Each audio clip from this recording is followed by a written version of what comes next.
শিক্ষার্থীবৃন্দ এবং বৈষম্যবিরোধী নামধারী গুপ্ত সংগঠনের কতিপয় যাদের অংশগ্রহণ বেশি ছিল, তারা ভিসি স্যারকে রাত 2টা পর্যন্ত অবরুদ্ধ করে রেখেছে।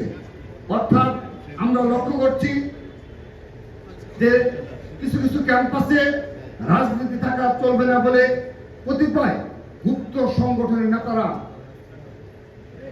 তাদের একক সংগঠনের আধিপত্য বিস্তারের জন্য সাধারণ শিক্ষার্থীদের বিভ্রান্ত করছে। আমরা এক্সাম্পল দিতে পারি, উদাহরণস্বরূপ বলতে পারি, এই তিতুমির কলেজে জুলাই আগস্ট আন্দোলনের পরবর্তীতে যে ছেলেটি সবচেয়ে বেশি পলিটিক্স থাকা চলবে না বলে আন্দোলন করেছে, অনশন করেছে এবং শিক্ষক বরাবর বারবার স্মারকলিপি দিয়েছে, পরবর্তীতে দেখা গেল এই কিছুদিন আগে ছাত্র শিবিরের যে কমিটি দেওয়া হচ্ছে সেখানে তাকে সাধারণ সম্পাদক হিসাবে ঘোষণা করা হয়েছে। আমরা দেখেছি ঢাকা বিশ্ববিদ্যালয়ে যে ছেলেটি সবচেয়ে বেশি ক্যাম্পাসে ছাত্র রাজনীতি থাকা চলবে না বলে রাজু ভাস্কর্য আন্দোলনের ডাক দেয়, বিনা কারণে রাত 10টার পরে রাত 11টার পরে বিনা কারণে সোশ্যাল মিডিয়ায় স্ট্যাটাস দিয়ে যারা স্টুডেন্টদের বিভ্রান্ত করার মাধ্যমে তার নিজ আন্ডারগ্রাউন্ড সংগঠনের নেতাকর্মীদের রাজনীতি অবস্থান নেয়। পরবর্তীতে দেখা গেল ছাত্র শিবির কমিটিতে তাকে গুরুত্বপূর্ণ পদে রাখা হয়েছে। আমরা এগুলো বোঝার সক্ষমতা আমাদের রয়েছে।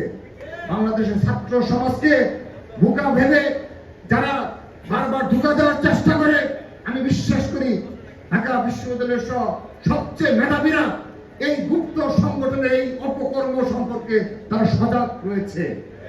সে কারণে তাদের এই ধরনের ষড়যন্ত্র কর্মকাণ্ড সাধারণ শিক্ষার্থীদের কাছে গ্রহণযোগ্যতা পায়নি। সেজন্য শুরুতে যেভাবে 0% কন্ট্রিবিউশন 100% টেলিভিশন নামে যারা স্টুডেন্টদেরকে বিভ্রান্ত করতে চাইছিল, কিন্তু আগস্টের পরপরই যখন দেখা গেল শহীদ ওয়াসিম সহ শতাধিক ছাত্র দলের নেতা কর্মী এই জুলাই আগস্ট আন্দোলন হত্যার শিকার হয়েছে, তখন এই ষড়যন্ত্রকারীরা, তখন এই আন্ডারগ্রাউন্ডের ষড়যন্ত্রকারীরা আবারও তারা গুপ্ত অবস্থায় তারা সাধারণ শিক্ষার্থীদের নিকট পাশে মিলেমিশে আবারও নতুন ভাবে এতদিন পরে এসে 7 মাস পরে এসে আবারও নতুন নতুন ষড়যন্ত্রে লিপ্ত রয়েছে। প্রিয় উপস্থিতি, আমরা আরেকটি বিষয় লক্ষ্য করছি, যখনই এই দেশের কতিপয় নেতৃত্ব গড়ে উঠেছে যারা মূলত মিডিয়ার মাধ্যমে তাদের পরিচিতি বেশি রয়েছে, যারা বাংলাদেশে কোথাও সভা সমাবেশে যায় না, তাদের সংগঠনের কমিটি গঠন করে কিন্তু বাংলাদেশের কোন একটা উপজেলায় তাদের উপস্থিতি দেখি না, কোন একটি জেলায় তাদের একটি মিছিল পর্যন্ত আমরা দেখি না, কোন একটি মাস গ্যাদারিং তো পরের কথা, তাদের কমিটির একটি আলোচনা সভা আমরা আজকে পর্যন্ত কোন জেলায় দেখিনি। কিন্তু তারা ঢাকায় বসে বসে অনেক বড় বড় বয়ান দেয়, তারা অনেক সোশ্যাল মিডিয়ায় নেগেটিভ তৈরি করে, শুধু তাই নয়, এবং তারা গুপ্ত সংগঠনের উপর ভর করে ছাত্র দলকে বারবার প্রকাশ্য হুমকি দেয়।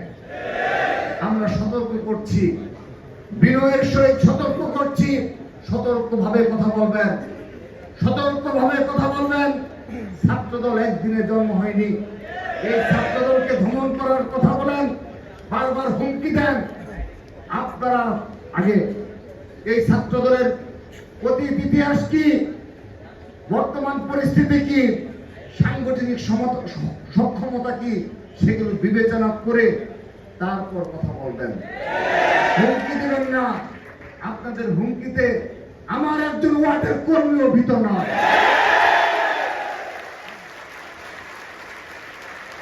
উপস্থিতি